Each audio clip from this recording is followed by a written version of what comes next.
세 가지 사건 중에 첫 번째 라인업부터 뜯어보죠. 고영태 씨가 박근혜 전 대통령을 증인으로 신청했다는 얘기가 오늘 새롭게 들어와 있습니다.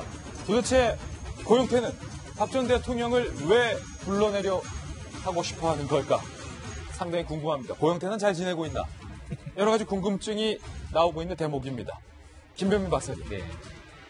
아니, 왜 박 전 대통령을 만나고 싶다 이렇게 한 겁니까? 박 전 대통령만 증인으로 신청한 게 아니라 이제 노승일 전 K스포츠 부장도 증인으로 신청했고요. 고영태 씨의 친구 노승일 씨. 네, 노승일 씨 K스포츠 부장. 그리고 또 그 당시 이제 경찰이 불기소 의견으로 검찰에 고영태 씨를 갖다 송치시켰는데 그때 불기소 의견으로 수사했던 경찰도 증인으로 신청한 겁니다. 경찰도 나와라? 그땐 불기소라면 왜 기소야? 이런 식으로 따지고 들어가고 싶은 모양인데요. 사실 고영태 씨 같은 경우는 중하게 받고 있는 혐의가 인천본부 세관장의 승진을 청탁시켜갖고 돈을 2,200만 원을 받고 매관 매직 아닙니까? 그래서 승진이 됐으니까 네. 이게 사인 고영태만 가지고 승진이 될 수 있겠느냐? 그럼 사인 최순실만 갖고 승진이 될 수 있겠느냐? 그렇다면 정부에 누군가가 개입을 했을 건데 최순실 씨가 가장 친하다라고 영향력을 행사할 수 있는 박근혜 전 대통령의 힘을 빌어갖고선 결국은 이 매관 매직을 했다라면은 박근혜 전 대통령을 증인으로 출석시켜서 한번 물어보고 싶다는 거죠. 그러니까 고영태 씨는 이런 증언을 하고 있는 건데 사실 박근혜 전 대통령이 고영태 씨를 한번 만나본 적도 없고 알 리도 없기 때문에 네. 이 사건에 대해서 증인으로 나올 리는 만무하다라는 생각이 들고요. 고영태 씨가 현재 구속돼 있는 게 이 매간 매직, 그러니까 말 그대로 승진에 대해서 인사 청탁을 하고 돈을 받았다는 혐의뿐만이 아니라 불법 인터넷 사이트, 경마 사이트를 공동으로 운영했다는 혐의도 갖고 있고요. 또 돈을 지인으로부터 주식 투자금 명목으로 8천만 원을 빌려서 갚자는 혐의들도 있기 때문에 이 모든 일들에 대한 재판을 앞으로 받게 되는 상황이고 사실 얘기한 것처럼 박 전 대통령 등등에 대해서 증인으로 나올 확률은 거의 없다고 볼 수 있는 것 같습니다. 박 전 대통령을 증인으로 요청한 고영태 씨 측의 변호인과 검찰 측이 한 번씩 주고받았습니다. 먼저 고영태 씨의 변호인의 발언부터 살펴보시죠. 박 전 대통령의 증인 신청 이유는 검찰 주장의 요지가 고 씨가 최순실 씨를 통해 영향력을 행사했다는 건데 사실과 다르다는 것을 입증하겠다라고 밝혔습니다. 그러자 검찰이 이 얘기를 듣더니 이렇게 말했습니다. 박 전 대통령이나 노승일 전 부장이 국정농단 사태의 간접 정황은 알 수 있겠지만 공소 사실에 관해 고영태 씨가 얼마나 알고 있을지 의심된다. 우리 이것 말고 더 있는데 이렇게 지금 주고받은 거죠. 그런데 정성희 위원님, 인천 본부 세관장 돈 주고 샀다. 매간 매직. 매간 매직 오랜만에 들어보는 단어죠.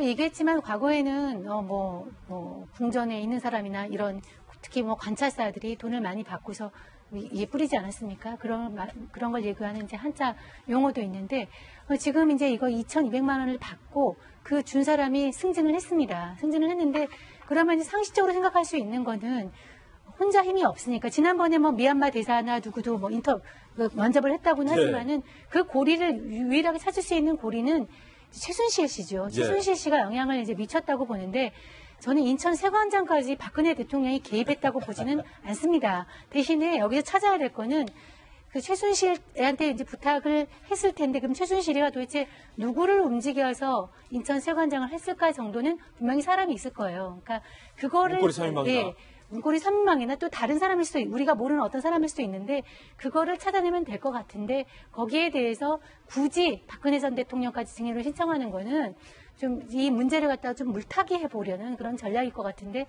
저는 먹힐 것 같지는 않습니다. 이런 전략이. 아니 근데 고영태 씨 입장에서는 좀 억울해하고 있는 측면이 있다고 해요.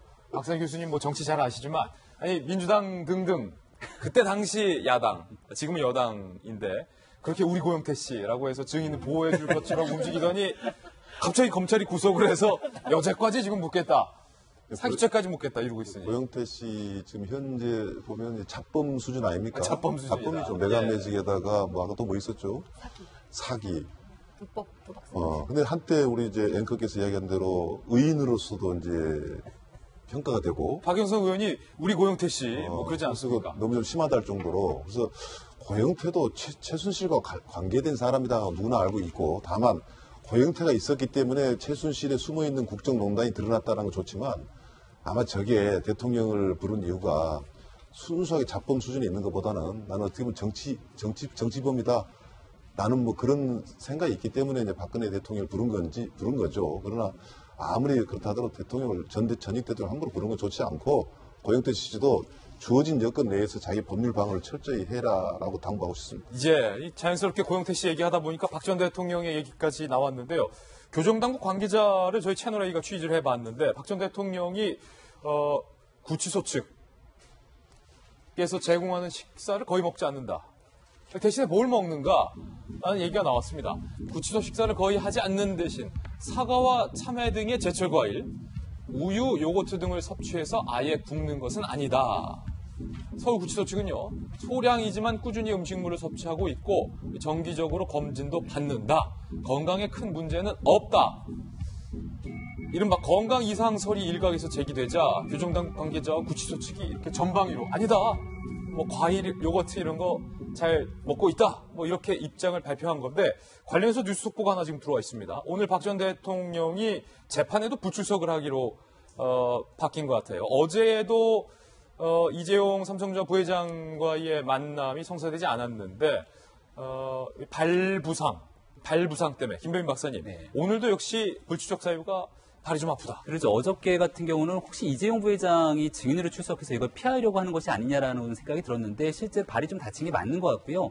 박 전 대통령의 변호인인 최명성 변호사 얘기에 따르면은 지난주에 이미 발이 다쳐갖고 재판정이 좀 무리해서 출석을 했는데 구두를 이제 신고 가게 되니까 부은 발이 더 부어갖고 주말이 지나서 가보니까 걷기가 좀 어려울 정도로 발이 많이 부어있다라는 거죠. 그래서 그런 부분들이 좀 회복이 됐거니라고 생각을 했는데 뭐 오늘도 역시 마찬가지로 부은 발이 쉽게 빠지지는 않는 상황으로 보이고요. 지금 현재 박근혜 전 대통령 변호인 측에서 계속 주장하고 있는 거는 일주일에 주 4회 재판을 받는 게 고령인 박 전 대통령에게 굉장히 좀 힘든 상황이다라고 계속 주장하고 있는 것처럼 뭐 건강 인상서를 구치소는 부인하고 있는 상황이긴 하지만 실제 박 전 대통령이 얼마 전에 재판정에서는 또 재판해봤다 갑자기 중간에 고개를 숙여갖고서는 계속 엎드려 있는 상황들이 연출돼서 실제로 재판이 중단된 상황도 있기 때문에 박 전 대통령 혹시나 건강에 무슨 문제가 있는 건 아닌지 구치소 측에서도 좀 면밀히 지켜봐야 될 필요는 있는 것 같습니다. 이제 네 번째 발가락이 악화됐다. 혹은 또 인대에 손상이 있다. 뭐 이런 얘기가 지금 들려오고 있는데 구치소 측에서 말씀하신 것처럼 좀 면밀히 잘 살펴야 될 것 같습니다.